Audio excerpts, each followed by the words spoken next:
Hey, what's up YouTube? Boulder here, and I am in the MiG-21 once again.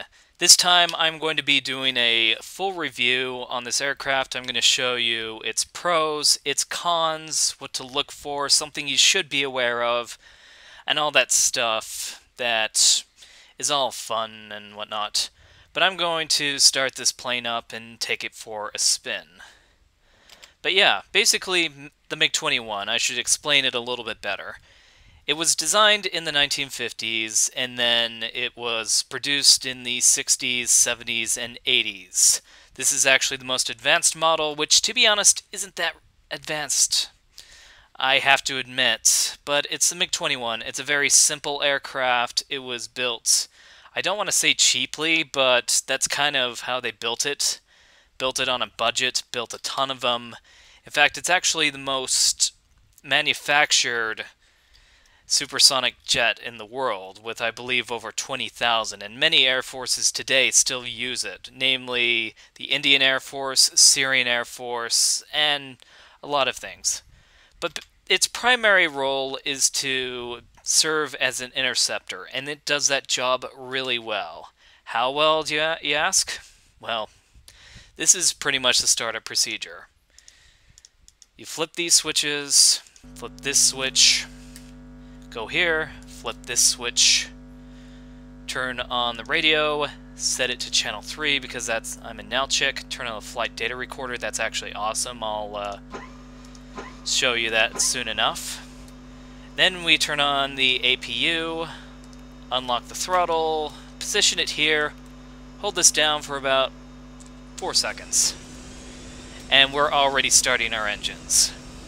Simple enough.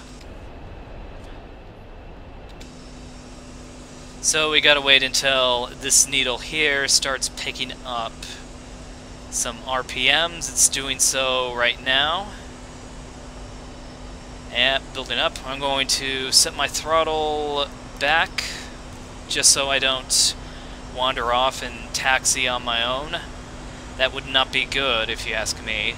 But we'll just wait until these engines are fully started.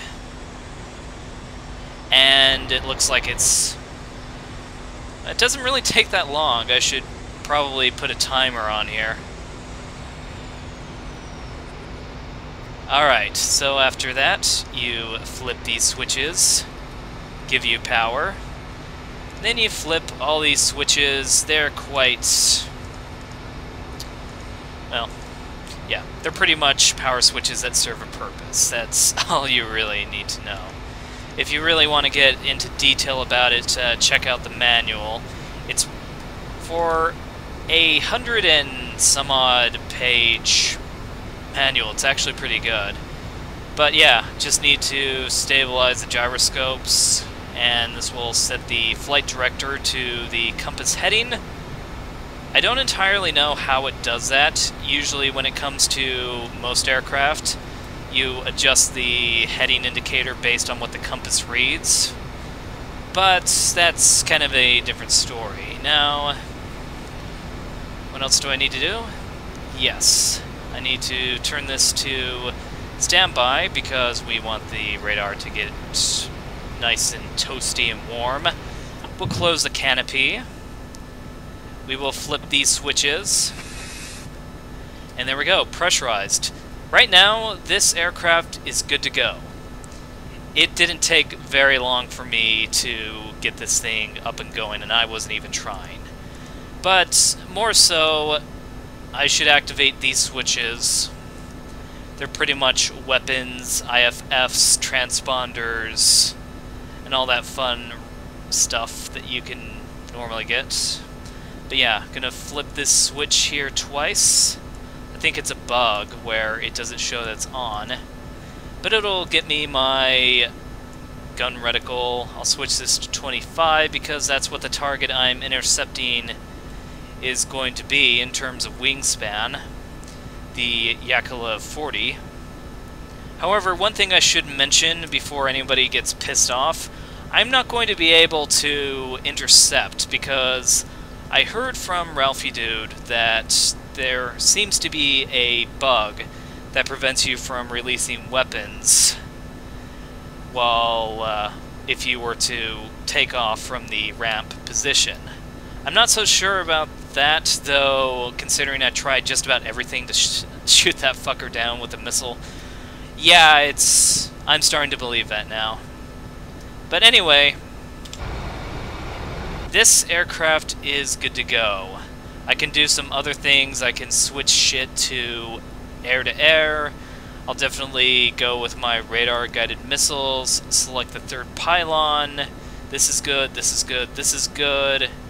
And we're all set. Now, when it comes to taxiing, I found out that it's a little bit odd. And what do I mean by odd? Well, you don't steer with the rudders per se. What you need to do is that you need to hold down the brakes and then turn. And that will give you differential braking in order for you to turn. And yeah, there is no nose wheel turning. It's pretty much just rear wheel differential brakes, which is kind of odd. But it's not something I haven't experienced before. Back in Salt Lake, I used to fly this airplane called the Grumman Tiger. It did not have nose wheel steering, so I actually had to use differential brakes. So I am kind of used to it, but what I'm not used to is the MiG-21's steering, because it's kind of weird. See, you don't have the options of using or assigning differential brakes to buttons or keys or any type of axis. You don't get that in the MiG-21. And I was about to mark that off as a con, but the more that I look at the design of the MiG-21, the more it starts to make sense that it was probably intentional that there are no foot brakes. And instead, your brake happens to be this thing. It is odd.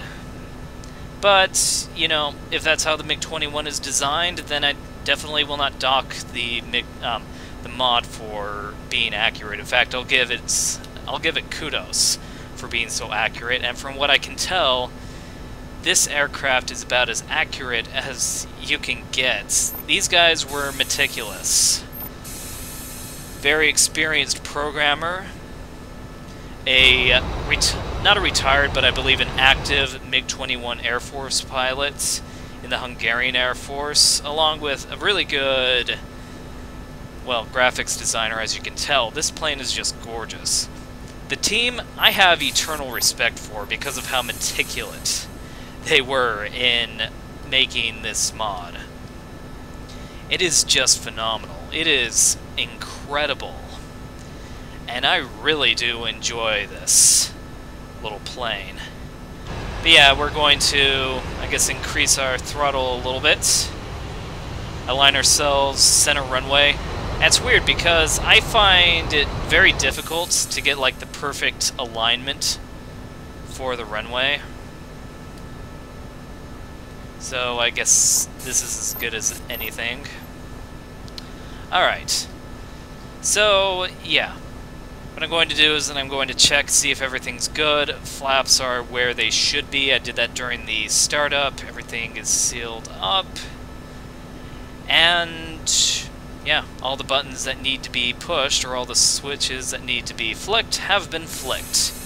Alright, so I'm going to just slowly increase the RPMs in increments. Just increase the throttle as such.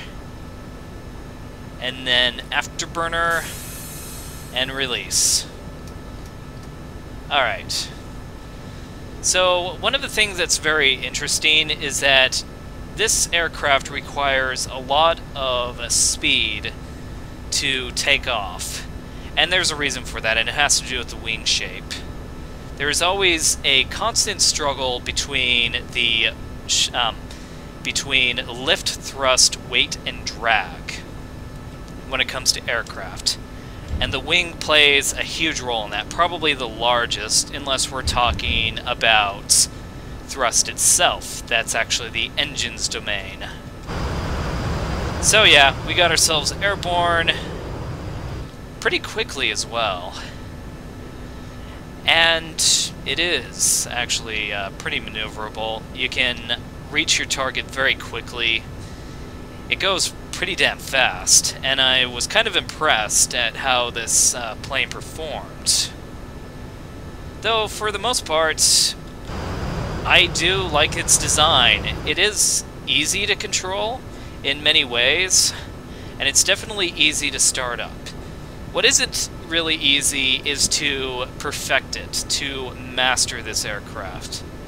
And for many reasons. I mean, it is, unfortunately, an antiquated aircraft. And for the most part, it is actually pretty, well, old. If you're looking for multiplayer, I do have to say that, well, you may not be able to go up toe-to-toe against an F-15. But that's really up to the pilot, because I've heard people say that, oh, I'm going to go into a MiG-21, and I'm going to take those F-15s, MiG-29s, or whatever down, because it's the pilot that matters, and I agree, though the plane also helps as well. This has a huge disadvantage when it comes to ranged attacks, and dogfighting is something to be left desired, because, as I said, the performance really depends on the wings. And let me explain. The wings come in different shapes and sizes. The most common one is going to be a straight wing. You'll find that in, let's say, a Cessna 172, or in the military world, an A-10, or a C-130. C-130. So there are quite a few that are actually pretty common. Usually they're found in prop planes. This, however, is a delta wing.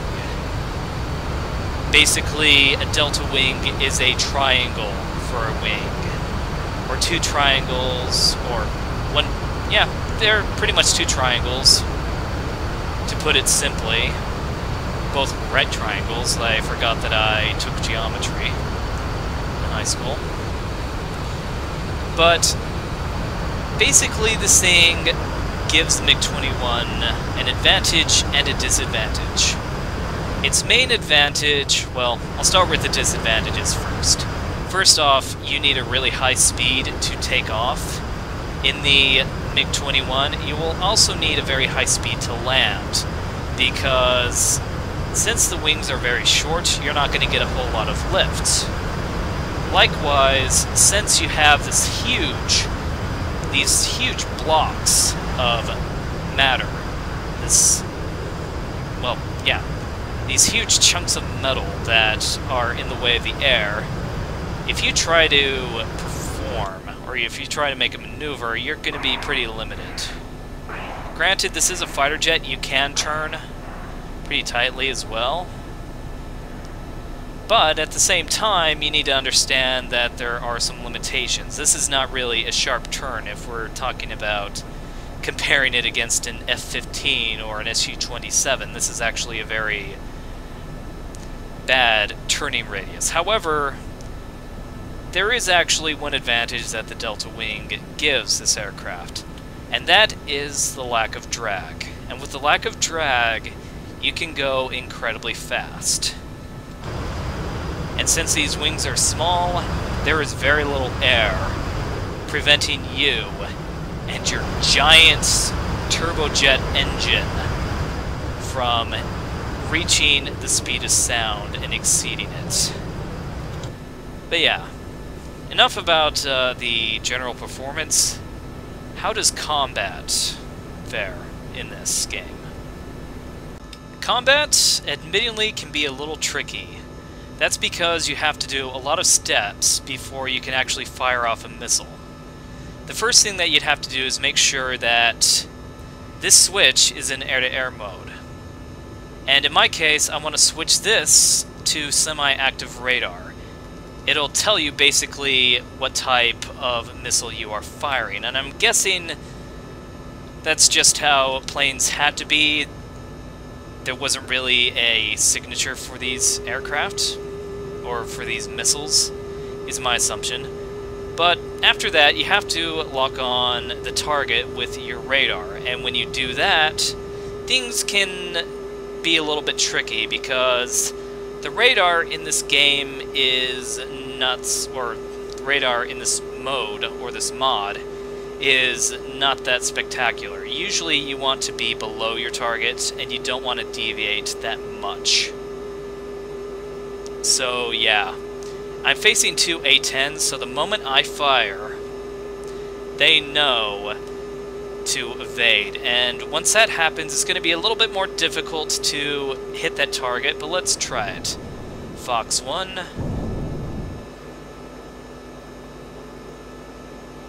And splash. How about that? Alright, now we're going to have to dogfight this guy. And here's something that I found out. When it comes to dogfighting in this game, it is a lot easier to dogfight in A10 than it is to dogfight in F15. No shit. But what's interesting is that it's actually doable, if that makes sense. I just completely overshot my opponent, so yeah. What can I say?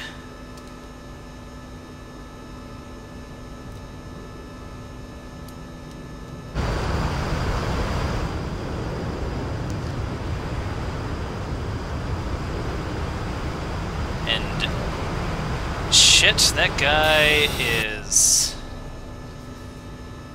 not good.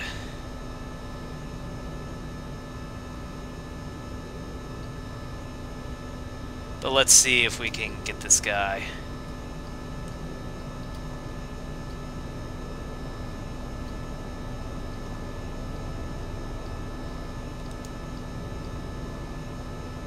Yeah, definitely you don't want to be in an extended fight with this airplane, because even against an A-10, you can still run into some problems. I guess I could probably... Oh god, this is dicey as fuck!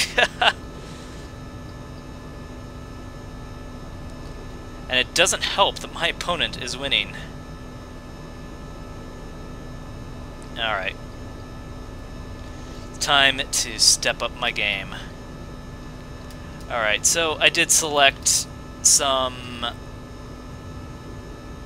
air-to-air missiles, a heat-seeking missile actually, two R-60s for that matter, and now we have him in sight. Alright.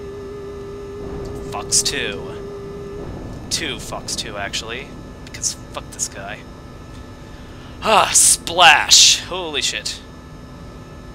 That was... oh jeez.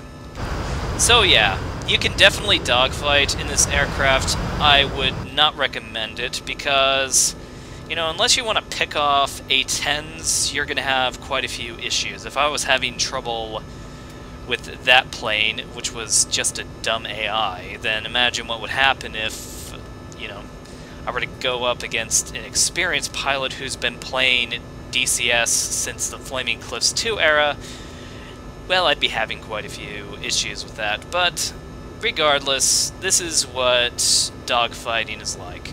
The way I see it is that if you want to implement the MiG-21 in a combat situation, I would put my money on giving you the element of surprise, because if you got that element of surprise, then you can close in on your enemy and take him down. You just don't want to get into a dogfight. That would be a bad idea. But yeah, anyway, that's air-to-air for you. So, what do I think of this game? Or this mod, whatever you want to call it.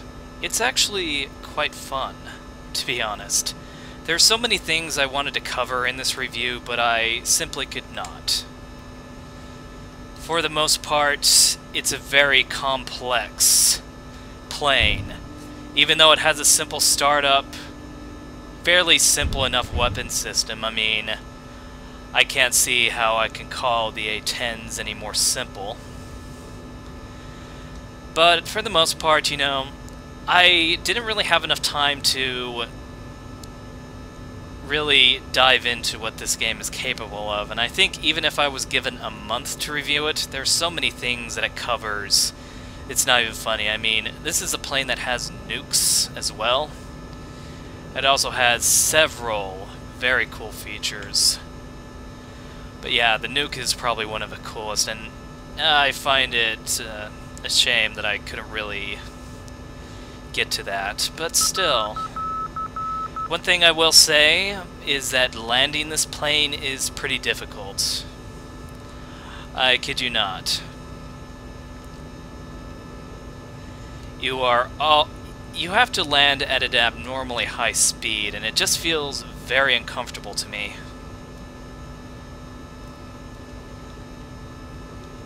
But yeah, let's just get this thing lined up. It's much better to overshoot this plane than it is to, you know, have it come crashing down. Oh boy.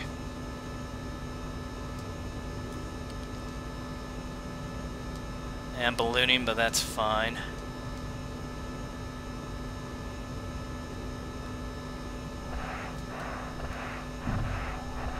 Whoa. That was a little bit of a... That was a harder landing than I expected. But at least I made it on the ground. It's very difficult to land this plane, I have to admit. For why, I don't know, and I'm about to land off the runway. I'll get my air brakes on. Ah, there we go. Alright, so what do I think of this game? This mod? Well, several things actually. For its advantages, I have to say, it's a really fun game. It is easy to learn. The developers made it so that it's very easy for you to learn the procedures. It's different from what you would expect with the A10 tutorials, in that with the A10 tutorials, of course, you have a lot of dialogue. They explain every single switch, what it does, and what you should do. With this, however, they just tell you, flip this switch, now flip that switch. And it's a lot easier to learn that way, I found out. I feel that I am more competent with this plane, give me a few months or so, than I will be with the A10, which I've been playing since 2011. So it is very easy to learn. Definitely hard to master, which is also great. I'm never going to say that's bad. I like how it's a multi-role fighter. Air to ground could definitely be better. It's no Su-25. The brakes are a little weird, as I said. Just the way that you have to steer. I don't know why they don't have differentials, but that I'm assuming that it has more to do with the plane itself than the actual mod. So that's what I think. The devs also have an interesting sense of humor to them, so you'll find out if you get this game. But probably the biggest thing that I have to say about this mod is just the attention to detail. Every single rivet has been designed into this. Every single button has a purpose, and it was supervised by an Air Force pilot as well. Coding is still pretty good, I have to say. Definitely, though, I do have a few gripes when it comes to the coding, because I noticed that there have been some bugs. I believe one of them is that you can't shoot a missile if you start from the ramp. I don't know why, but I'll have to ask Cobra about it. Another thing that's really weird, but it's a very small gripe, is that I found out that there are absolutely no joystick assignments. I had to, as in there's no buttons. there are only 2 axes, 3 axes that came standard. The throttle didn't have anything for it. None of the buttons were assigned at all. And I have to say that in the future, maybe you guys are working on it, I would definitely go ahead and assign buttons to certain standards, I guess is the best way to put it. And I know that there are different types of joysticks. I mean, you have that weird A10 one, you have the Satex, and all that stuff. But definitely I think that more attention should be paid to that. But yeah, my game has also crashed twice, which, you know, glitchiness, that's probably going to be my biggest gripe with this game, is that there are a few glitches. None of them truly game-breaking, aside from the unable to fire a missile if you start from the ramp one, because it is really kind of depressing considering that you actually have an interceptor aircraft, a true one, that gets off the ground very quickly. And, you know, I'll just park here. Yay, that works. Alright. So yeah, there are definitely some things that I have to say that could be improved on it. But one thing that is pretty glaring is the plane itself. The plane is simply outdated, which is kind of interesting. It's going to be its biggest drawback, the fact that it's a 3rd generation fighter jet as opposed to the, actually 2nd gen fighter jet as opposed to the 4th gens that we got with Flaming Cliffs. It's going to be kind of difficult to go toe-to-toe with other fighter jets. As you saw earlier, I can actually go up against A-10s. Granted that they are piloted by AI. Still, I'd have to say that it takes some getting used to.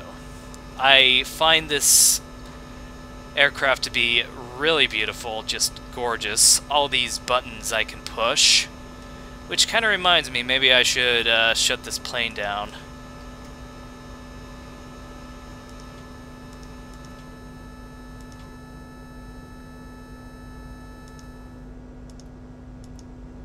And throw these switches.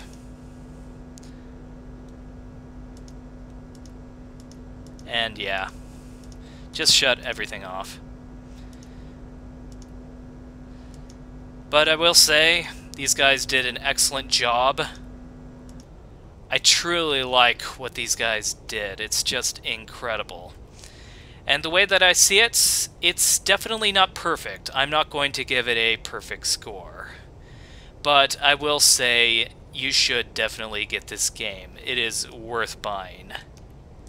I can't think of any other mod that you should get aside from this. I mean, I know that there's a Sabri that came out, and I haven't really played with the Sabri, but still, I really don't see that aircraft to be this interesting. This MiG-21, however, don't know why the AP is still going. I still need to figure this stuff out. Definitely, it is a very interesting plane. So, you know, definitely check it out. It is well worth the $50 price tag. You can get it now for about 10% off, so instead of $50, it's $45, but hey, $5 is still $5. You know, if you love simulators, get this game. If you like Russian aircraft, get this game.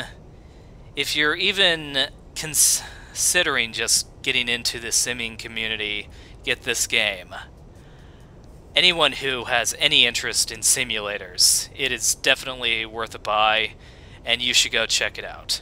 But anyway, that's my critique of this mod. It's really good, minus a few things, but it is definitely worth your money. So, with that said, like and favorite this video and subscribe.